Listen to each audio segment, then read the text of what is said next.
this discussion on PCI and 8-digit bin. Our presenter today will be Shikan Lai, Vice President of Product and Innovation Risk. Moving into the agenda, during today's call, we will be reviewing several topics.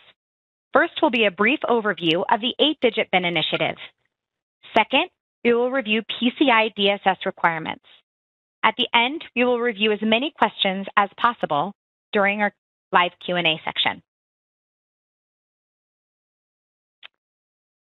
Bins are fundamental to the payment business. The industry has seen unprecedented growth, which has led to a quickly shrinking supply of these numerics. When the Industry Standards Organization, or ISO, the group of industry experts that set the standard and licenses the bins, realized that their supply was diminishing, they convened stakeholders from around the world and agreed to increase the length of the bin from 6 to 8 digits. Please note that Visa's supply is not at risk, but with more innovation on the horizon, it's important for our clients to be ready. This is a big change that will touch every seller and payment processor globally. Very importantly, Visa does not use the bin in authorization, clearing, or settlement. So although the final effective date for the 8-digit change is simultaneous to the business enhancement release for April of 22, it is not a typical BIR change. An impact study Visa commissioned with an independent consulting firm concluded that the impacts of this change are primarily within each client's proprietary processing and downstream systems. This is why prioritization of this project this year is critical to be ready by April of 2022. It is imperative for clients to do an impact assessment to understand what changes are required and initiate their plan across the total of their operations as soon as possible. Now we will turn the presentation over to Shikan Lai to walk through the impacts to PCI. Hey, thank you, Erin, and a very good morning to everyone on the webinar. As she introduced earlier, my name is Shikan, and I lead the Visa Risk Advisory and Innovation team. I also represent Visa on the executive committee of PCI SSC and actively participate in the PCI standards development process. So today I'm here to talk about how the activities by two different standards body, ISO and PCI, interact and provide some clarity on how entities can maintain PCI DSS compliance with the migration from a 6 to 8-digit bin. At the same time, I hope that this presentation will help clarify some misconception in the industry and help everyone begin the impact assessment that Erin mentioned earlier and go about ensuring that business operations are not impacted while maintaining PCI DSS compliance. So let me first start with a PCI DSS requirement that has been in the standard since its inception. Pan masking, or otherwise fondly known as PCI requirement 3.3. So pan masking only applies to the display of the 16-digit PANs. PCI 3.3 requires that whenever and wherever PAN is displayed, a portion of the 16-digit PAN is concealed so that the full 16-digit number is not exposed. PCI requirement 3.3 for pan masking is where we get the infamous first 6, last 4, from where PCI requirement 3.3 basically allows for the masking, rather for the display of the first 6 and last 4 digits of the PAN with all other digits being concealed or masked out, which is where that first 6, last 4 came from. Having said that, there are also existing provisions in the PCI requirements today that would allow for the display of the full 16-digit PAN if the business requires one to do so. Or in other words, if there's a business rationale for the display of full 16 digits, then you are actually fully within compliance to PCI requirements, able to display the full 16 digits under PCI requirement 3.3. As long as you have that business justification and have it ready to provide your QSA, you are still within your rights and within the compliance requirement of PCI, as I've mentioned. One clarification that I would like to surface right now is that requirement 3.3, masking only applies to the display of the PAN and not the storage of PANs in database. We will cover requirements for storage later in the presentation, 3.3, as I've mentioned, only applies whenever PAN is displayed on the computer screen, be it printed on a receipt, or in any form where it can be read by a human. Hence, basically a simple way to remember the applicability of PCI masking requirements is that requirement 3.3 PAN masking is tied effectively to the human eye. Whatever you can see is where requirement 3.3 applies. Wherever that you are not able to see with your eyes, for example, in the bits and bytes in a database, it doesn't apply. So remember, masking requirements are tied to PAN data that your eyes can see if it is stored. Otherwise, it will not apply. But instead, the next requirement that I'll be going into shortly, requirement 3.4, that is when it would apply when the PAN exists in a format that your eyes are not able to see. Now that we understand what PAN masking is, coming back to the 8-digit bin migration impact assessment. The key assessment you have to make as an organization is to look at every report that you have, printed or otherwise, or on computer screens in the receipt printing process, for example, that you have within your organization, and ask yourself if there is a need to see, pun intended, for more digits to support your business process. Taking a simple example of customer support helping a consumer that is calling in with questions on his purchases, there's really no need to change anything because even with the first 6 and last 4 that you have implemented today, there is sufficient information for customer service rep to pull up the transaction record. Hence, there really is no impact with migrating to 8-digit bin in this example that I've just given. When you return to work after this webinar, take a look at all the places you see the masked PAN today, and then evaluate if you even need to make any changes at all, because the first 6 and last 4 that is displayed on the receipt on your computer screen today may very well already satisfy whatever business process or requirement that you have, and therefore do not require any changes, even with the migration to 8-digit bin. Okay, with that, moving on to requirement 3.4. PCI requirement 3.4 is basically a requirement to render PAN unreadable in storage. So unlike the requirement 3.3 that I've covered earlier, where it applies to anything that you could see with your eyes, in this requirement, it applies whenever PAN data is stored in a database or on an Excel spreadsheet on your hard drive. Whenever it's stored in your hard drive, in a database, in storage, the data must be made unreadable. And there are currently 3 ways, if you read the requirement, there are 3 ways that PAN data can be made unreadable in storage. And I'll walk through each of them over the course of the next few slides. As you read the definition of each of the 3 methods on screen, the first one being one-way hash. One-way hash essentially is a one-way function based on the cryptographic algorithm that creates an irreversible and unique data set. So you're basically transforming the 16-digit PAN into an unreadable format. PAN truncation, which is the second method mentioned in the requirement. Truncation is a method of rendering a full PAN unreadable by permanently, and I stress the word permanently, removing a segment of the PAN data according to approved truncation formats, which I'll cover shortly as well. And then last but not least, PAN encryption. As the name suggests, a method that uses a cryptographic algorithm, which is a reversible algorithm to secure the PAN or specific digits within the PAN so that the PAN or its digits is only available to any entity with the cryptographic keys and not available to anyone else. So those are the 3 methods referenced in the PCI standards, requirement 3.4. And depending on which method that an organization uses to render PAN unreadable, there may be different level of impacts as part of the migration to 8-digit bin, which I'll touch on over the next few slides as well.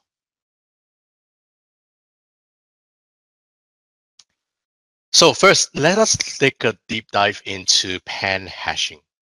So as you can see on the slide, the PAN data in storage in the database on the bottom right there the PAN data in storage within the database has been hashed. So instead of a 16-digit number, what you see is that the 16-digit PAN value has been put through a hashing algorithm, and a unique series of hexadecimal has been created and stored in the database.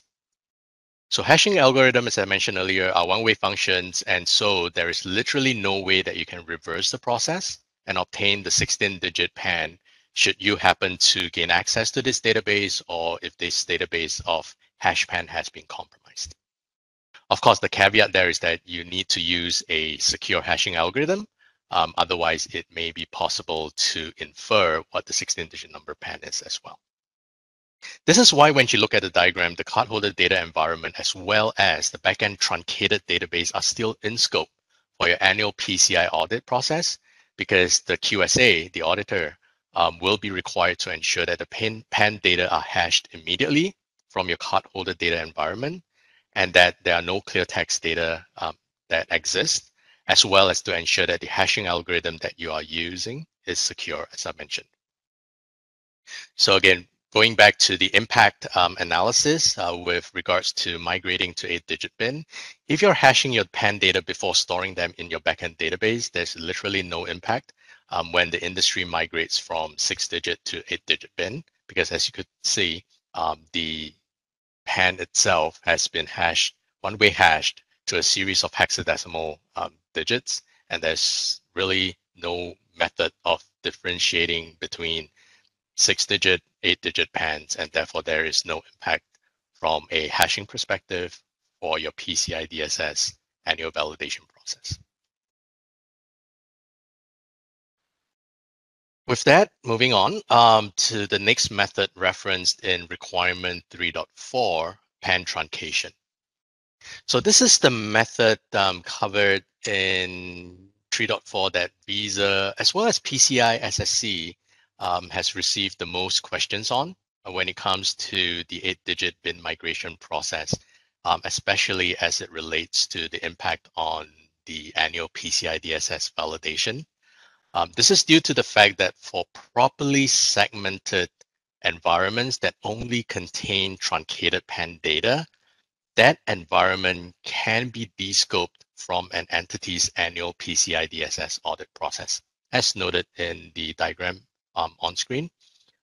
If your environment only contains truncated PAN data, that environment can be considered out of scope for your annual PCI DSS validation process. So again, a quick reminder going back to the definition of PAN truncation. It basically means that a certain portion of the 16-digit PAN is permanently removed, and there is no way of retrieving that permanently removed section of the PAN. And the benefit of doing so is actually covered in a PCI FAQ, PCI FAQ 117. If you want to take a note on that FAQ and look it up after the call. FAQ 117 basically says that systems that store only truncated PAN may be considered out of scope for PCI DSS if that system is adequately segmented from the cardholder data environment and does not otherwise store, process, or transmit cardholder data. However, the system that actually performs the truncation of the PANs, as well as any other connected systems and network, would still be considered in scope for annual PCI DSS. Again, as noted on the screen in red in the cardholder data environment there, in terms of if the system that does the truncation falls within that cardholder data environment, that data environment is still in scope for your annual PCI DSS audit and review. So what does PCI says about which digit to truncate? I think, do you keep the first 6 last 4, first 8 last 2, first 8 last 4? Well, PCI does have an FAQ that has been recently updated that answers that question, which hopefully will answer a lot of the questions that everyone have today. And I will go into it on screen right now, as you could see. This is what PCI FAQ 1091 has been updated to read. It's been updated to read that the maximum acceptable PAN truncation format is the first 8 and any other 4 digits. And this format is acceptable regardless if the PAN has a 6-digit or an 8-digit bin. So let me do a quick pause here for everyone on the call to read the 4th row, that 4th row there on screen, which has been bolded, as it will help answer that probably more than 50% of the questions and concerns that we have received. All right, you will be able to see and find the FAQ on the PCI's website as well if you search for PCI FAQ 1091. So coming back to the impact of 8-digit bin migration. Again, the first question I would recommend that you have to ask yourself is the obvious but simple one. Do you even have to make changes? Right? You really do not need to make any system changes whatsoever if you do not need the bin information. For example, if you're a merchant and your processor deals with all the transaction processing, routing decisions, you literally do not have to change anything and can continue with your current truncation process. Only if you need to store the data in your database, which you then have to make system changes to truncate the PAN data according to what you see in front of you, the updated requirements, to truncate it such that you're only keeping the first 8 and any other 4 digits. Even then, as you make the system changes, system-wide changes, you can actually do so without having to differentiate between PANs with 6-digit bins or PAN with 8-digit bins. As you read on the screen again, coming back to what you see there on the 4th row there, that updated requirements, an acceptable format, it applies regardless if the PAN has a 6 or 8-digit bin. Okay, moving on. Finally, PAN encryption, where the PAN is encrypted with a strong encryption algorithm and stored encrypted in the database. Again, the diagram there, bottom right, you see examples of a encrypted PAN being stored in your backend database. Many examples out there of such encryption solutions, one of which are P2PE validated solutions where the entire track data, not only the PAN, but the entire track data, expiration data and all are encrypted at the point of interaction or point of sale, and only decrypted and stored at the processor or the other end of the point-to-point encryption solution. Entities that has actually deployed P2PE type solutions would not have to make any changes with the migration to 8-digit bin because the entire track data is encrypted point to point as shown on the screen there in front of you. However, at this time, I would like to make a special note as well for a type of encryption solution that is quite common in the industry, what is generally known as format preserving encryption, where only the middle digits of the 16-digit PAN is encrypted. So for such encryption solutions, unfortunately, there may be some impact if you do require access to the bins. And for that, you will have to work with your encryption solution provider to update the solution so that you can continue to meet your business needs. Unfortunately, format preserving encryption is not an industry standard, so different solution vendors out there may have deployed it slightly differently based on their solution set, and depending on who you use as your solution provider, you will have to ensure that you have the necessary information to continue to meet your business requirements. But again, I would recommend that you work with your solution provider in understanding what they are able to do to support your meeting your business needs, as well as continue be compliant to PCI DSS requirements.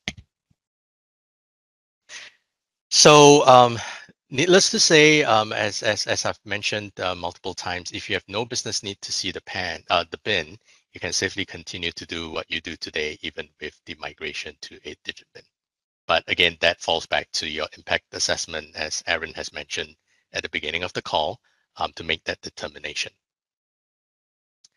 Finally, on this slide, a quick note there that the environment, even though encrypted PAN exists within that network itself, may or may not be out of scope for PCI DSS validation, as it is really deployment and solution dependent. And this is actually covered in PCI FAQ 1086, which I'm going to bring on screen shortly, that looks to answering that question of what happens to the scoping exercise if you only have encrypted cardholder data. So this is basically an eye chart. I'm not sure if you're able to read, so feel free to pull the FAQ from PCI's website after this.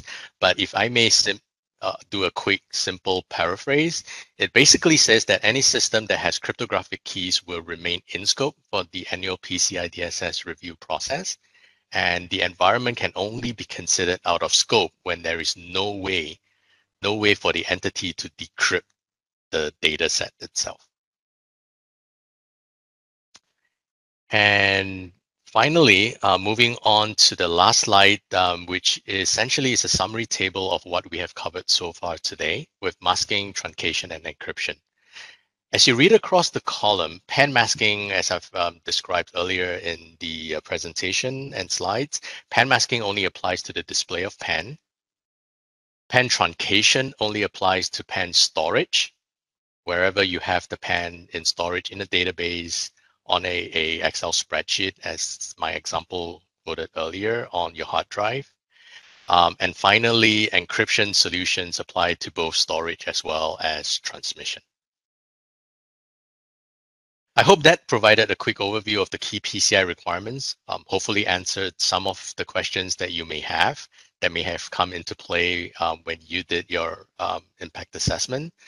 And if there is nothing else, I will hand the session back to Aaron and cover a couple of Q&A that you may have submitted in the process.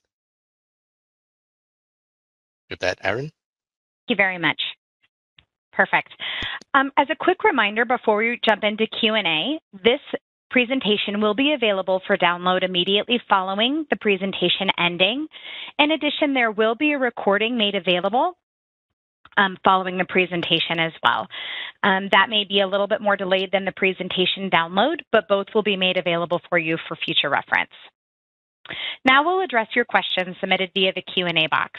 As a reminder, you can submit your questions through the Q&A chat window located to the right of the main presentation window. If for any reason you don't see the Q&A window, you may need to click on the Q&A button, which should be visible at the bottom right of your screen. All right, moving into the first question. Your position paper mentions encryption for data at rest, but not how to change encryption for active data. Can you provide clarification on encryption for data at rest versus data that is not at rest, such as with P2PE? Sure. Let me take that one. So if the client is using a P2P encryption today, as I've mentioned earlier, which encrypts the entire pan as well as other data elements associated with the cardholder data transaction, they have already established a process to unencrypt or decrypt the data to access the bin in the backend, and comparing it and using it with the bin tables today. That process should not change just because the bin expanded to an 8-digit bin, because once you decrypted the entire track data, you are then able to use the full 16-digit and have the full 16-digit available to do whatever backend business processing that you would require to be done.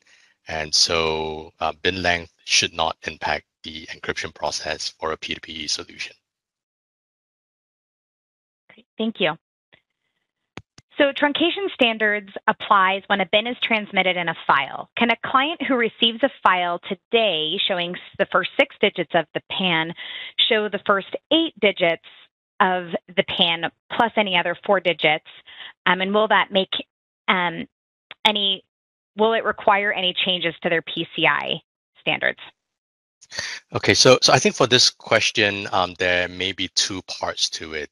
So firstly, if you're talking about the transmission of a PAN file or data file that consists a series of PAN, that is covered by PCI requirement 3.4, which is the requirement that applies to pan in storage. So I'm assuming that the question here is asking about using the truncation method of securing the pans in the file. So for the pans in the data file, yes, you would have to truncate it based on the acceptable format, a maximum of first 8 and any other 4 digits. And when you then access that file as part of your application or business process to display the information that is for example, on the computer screen, I think that is when PCI requirements 3.3 comes into the picture with pan masking. And for pan masking, again, based on your business need, you could stick with first 6, last 4, even though the database or the data file itself contains more than that. Because as I mentioned in the example I gave during the webinar earlier, if you're doing this, if you're displaying the pan for the purpose of a customer support function, like pulling up a transaction file or a particular transaction when your consumer or cardholder calls in, then the first 6 and last 4 could very well already be meeting your business requirements in terms of uniquely identifying the transaction. And if that meets your business requirement, then it really doesn't require any changes, at least in the display component and display part of that process itself. So hopefully I've answered that question, by splitting it into 2. The storage part of the file, you will have to update it to meet the updated truncation acceptable format requirements. But the display part of the data, if first 6, last 4, your existing first 6, last 4 already meet your business requirement, then on the display part, there is really no changes required. Great. We're getting some follow-up questions to that may be related, which is talking about data in flight. So one of these questions is the PCI DSS calls out the transmission of PAN, or as many QSAs would describe it as in-flight data. So what is Visa's position on PCI DSS compliance around transmission of PAN, such as with DSS 6.3? So transmission of cardholder data, generally what happens is that the transmission encryption method that is being used is, well, the most common being SSL or TLS, which is a channel encryption solution. Basically, everything and anything that you send over the channel is encrypted. So PCI requirements, I know I didn't really dive down into them in the webinar today. Transmission requirements only calls for strong cryptography. There is really no specific requirements around truncation or hashing, or in terms of the format, because generally during transmission itself, the entire channel it doesn't differentiate between PAN, non-PAN, cardholder data, non-cardholder data. The entire channel is encrypted. For a 8-digit bin or 6-digit bin migration point of view, it really doesn't impact the data in flight or data in transmission as much, because precisely of that reason, that the entire channel is encrypted and everything that is sent through that channel is encrypted, versus requirement 3.3 or 3.4 that talks about PAN when it is being displayed, or PAN when it is stored on a database and on files. Great, thank you. Another question is, my internal systems currently default to show first 6, last 4 when I look up a card number to service my cardholders, which I believe is masking. So what do I need to do in order to show the first 8 plus any other 4 on these same screens? Will that require a change to my PCI scope? No, I think if you're talking about purely display of the masked PAN on a computer screen, as I've mentioned earlier, firstly, requirement 3.3 today already provides I wouldn't say a carve out, but already provides a process where any organizations could literally display the full 16-digit PANs if they so choose, as long as there is a business justification. And the display of PAN doesn't really allow a organization to descope that environment. The only possibility for the descoping of an environment is with PAN truncation. And again, referring back to what I've covered earlier in the webinar, FAQ 1091. Thank you. We're getting a few questions on POS devices, so I'll go ahead and take those. The first one is, I am doing P2PE, but pre-processing my bin, example like a bin lookup prior to encryption, and am I impacted? The answer to that is that with P2PE, there are no changes required. The second question is, my system is encrypting before the bin lookup and is basing the bin logic on the first 6. How do I now get access to the full 8-digit bin range? There are solution providers and merchants we are working with on the impact assessments and their impact to their environment, and they are exploring custom solutions to allow merchants the ability to access the first 8 digits of the expanded bin. As each of those providers are different, we recommend that you consult with your solution provider to confirm the availability of a custom solution and any development that may be required to help mitigate the impact to your systems. And then my bin logic in my POS environment has the capability to read up to 9 digits per industry standards. Do I need to make any changes? And the answer to that is no, there shouldn't be any changes required. Moving into a few more questions. A few questions have come in on the timing for 8-digit bin, when to plan to be ready. The answer for that is April of 2022. That is when the environment should be ready to start accepting both 6-digit bins and 8-digit bins simultaneously. Another question that popped in is a potential future state or backlog item, but might Visa be able to identify or otherwise create a set of issuing bins with the same first 6 digits that would be used to consolidate all product types, such as FSA, HSA? Fantastic feedback. Any preset bin ranges, such as for fleet or for HSA today, will continue to be in place post-April 2022.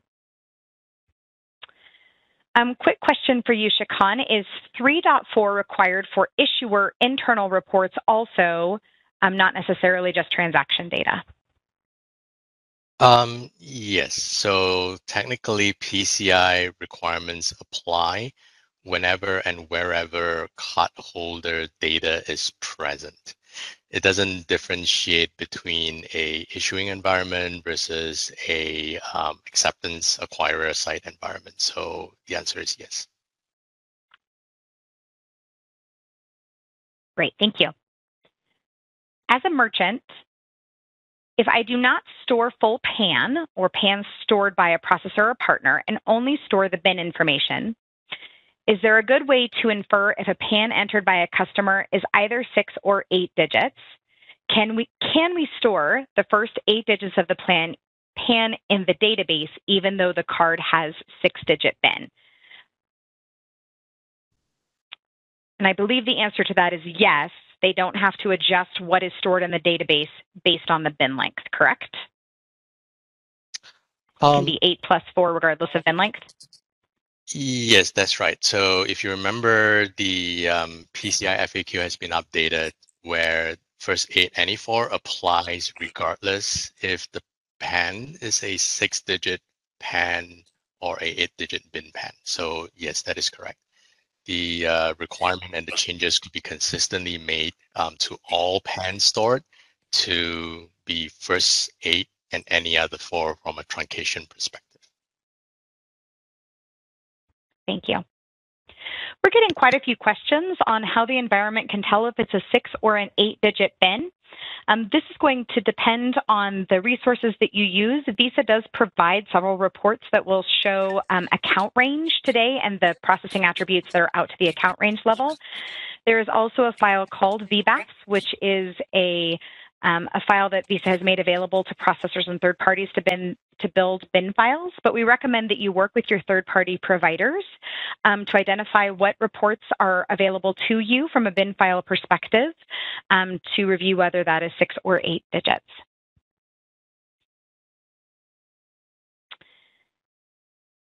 Next question is, what is the impact of existing 6-digit bin ranges? As the example shows, 401200 is already assigned to a card, and then 40120010 is a new bin range. So will they both be denoted to the same card or issuer?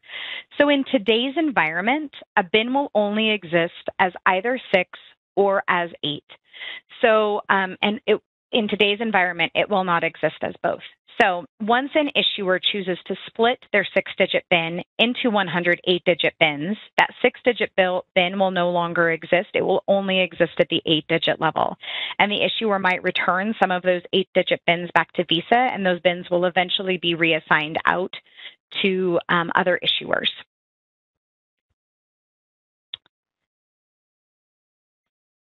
Shakan, a question for you. Why is tokenization not included on the list of methods to make PAN ineligible?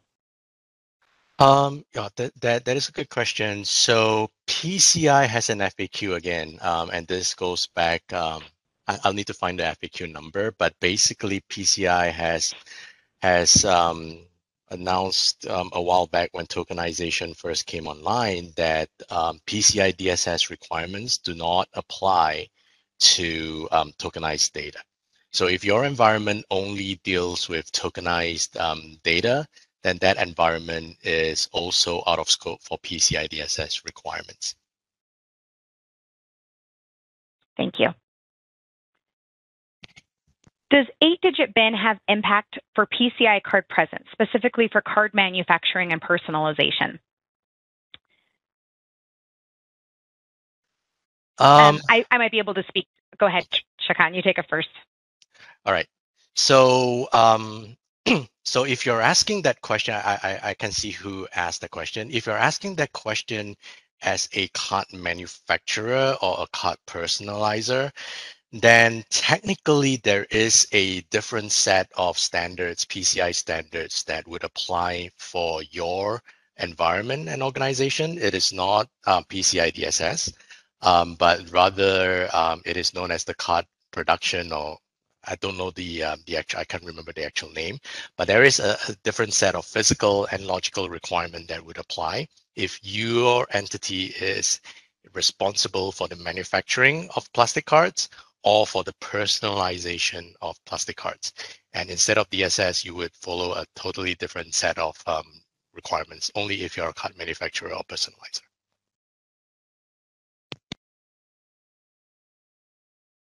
Great, thank you. I apologize, we're getting a lot of questions. The engagement is fantastic. Does this mean that the first 12 numbers can be shown of the PAN? If you're talking about truncation, yes, technically that is allowable because the acceptable PCI truncation format is first 8 and any other 4 digits of the remaining 8. Okay. Can the full PAN be present on statements, for example, on credit card statements, where it is visible to customers in online banking? Yes, definitely. So again, printing of the PAN on pieces of paper or on the computer screen, which refers to requirement 3.3 earlier. As I've mentioned earlier as well, anything that your eye can see, you do have the ability to display the full 16-digit as long as there's a business rationale and reason behind it. So as long as you document the business rationale, so simple example there is that, hey, on a statement, the consumer needs to be able to tell or be able to see the full 16, then that would be fully in compliant with PCI requirements as well. So the answer is yes. Okay, great, thank you. A couple questions on encryption based on the account range level. So do we have to encrypt the first 9 digits of the PAN that is used in identification of the product? We only use the first 9 digits of the PAN, the other digits are not used.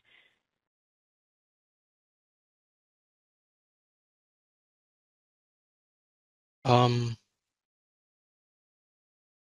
don't really get the full question, but it sounds like the question is asking, is it okay to encrypt just the first 9 digits of the PAN, and I'm guessing leaving the other 7 digits in the clear? Um, From a encryption point of view, I think it is valid. I don't think you will be out of compliance with PCI DSS requirements. But for this question, I would actually recommend that whoever asked this question to go back to your QSA, your auditor, and provide that question to them and get their take, because it's hard to really provide a answer based on a simple short question like this, and I don't want to give the wrong information. So I would recommend the person who asked the question to reach out to your QSA. Alternatively, we could take this offline and shoot us and drop us an email, and we'll see if we can help answer the question as well after the call. Thank you. Appreciate it. We're continuing to get lots of questions on how to identify whether a bin is 6 or 8 digits. I want to reinforce that please work with whoever is providing bin tables today to ensure that that data is available. We definitely recommend that bin tables be purchased from a qualified third party. Please do not buy bin tables off of the internet. A recent study has shown that those are only approximately 30% accurate. So please work with your bin table provider, again, recommending that that be through an authorized third party, on how that process should be integrated to identify whether the bin is 6 or 8 digits. Another question on PCI is, if the company is outside PCI scope but is using bins for analytical purposes such as performance analysis, bin based on campaigns and the such, are we then allowed to receive the 8-digit bin if the transaction was done with an 8-digit bin?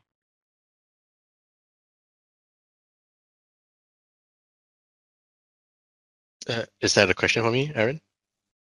Yes, it is. Oh, okay.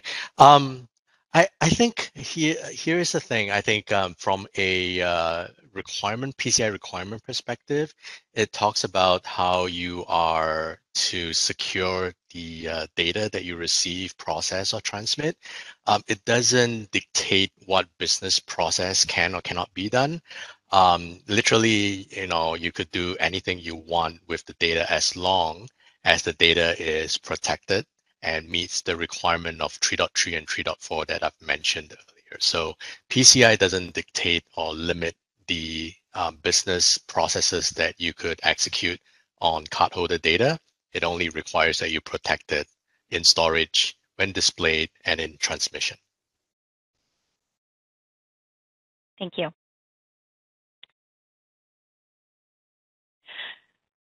Which of the below actions are allowed from a PCI DSS perspective, and if under any circumstances, under the PCI DSS perspective? So returning the first 8 and last 4 digits of a 16-digit PAN in API responses to merchants. That's the first one. Yeah, that sounds like you're truncating the data, first 8 and the last 4 digits, and that meets the PCI DSS truncation requirements. Yes. Okay. And the second one was including the first 8 and last 4 digits of a 16-digit PAN in merchant reports. First 8 and last 4. Is that what? Correct. Yes. Again, it does meet the PCI truncation requirements. Okay, and then the last one was displaying the first 8 and last 4 of the PAN on merchant-facing applications.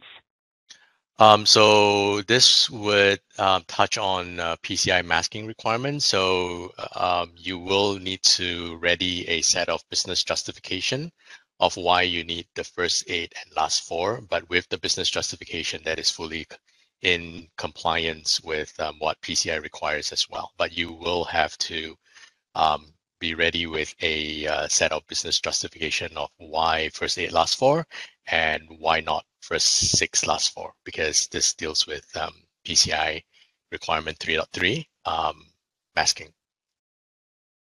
But again, it's possible, but you need a business justification to be ready. Appreciate it.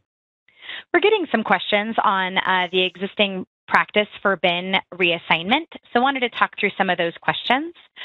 First off, from an issuer perspective, we recommend that you're using our smart bin management policies to prepare yourself for migration from 6 to 8 digit at a date of your choosing.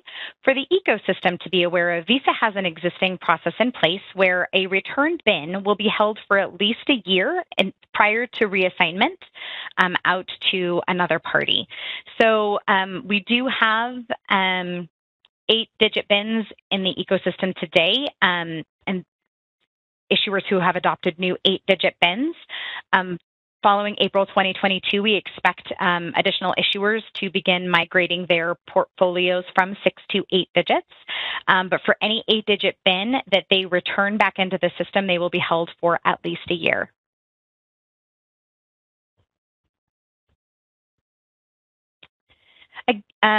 I would like to also reinforce that the mandate is April 2022, not 2021. The migration to all 8-digit bins will happen over time, as there is not currently an issuer mandate where they have to migrate existing 6-digit bins to 8 digits. But after April 2022, any new bin requested will only be at the 8-digit bin length.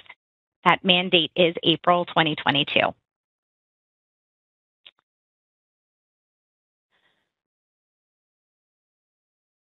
Apologies, just reading through some questions.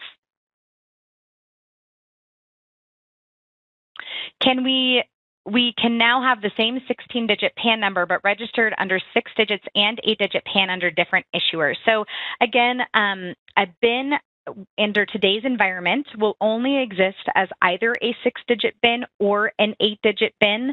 There will not be a circumstance where the same 6 digits are applicable to both bin lengths. So once a bin is split from 6 digits, it will no longer exist as 6 digits. It will only exist as 100 8-digit bins.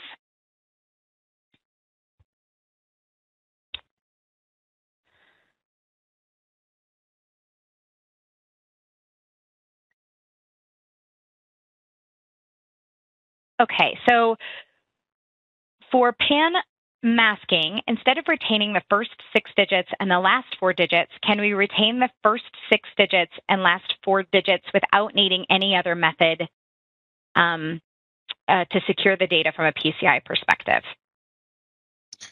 So I think we need, whoever asked this question, need to clarify again.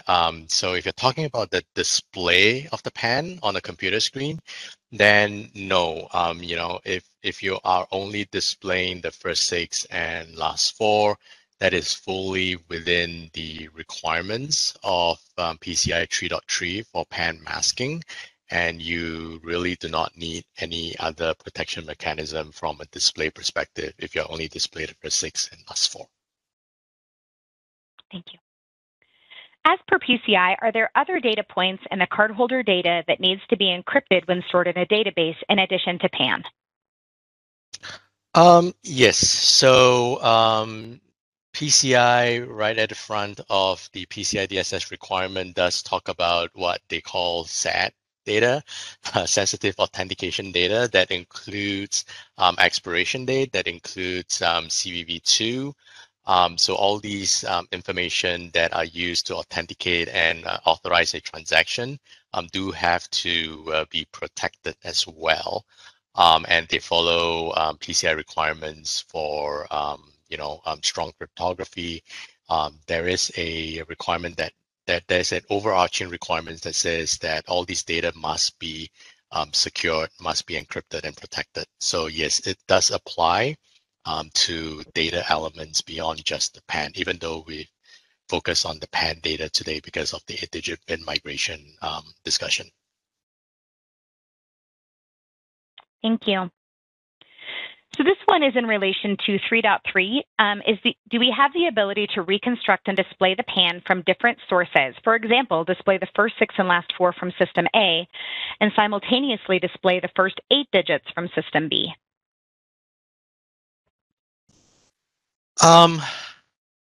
So System B, which display the first 8, technically does not meet the PCI requirements for 3.3.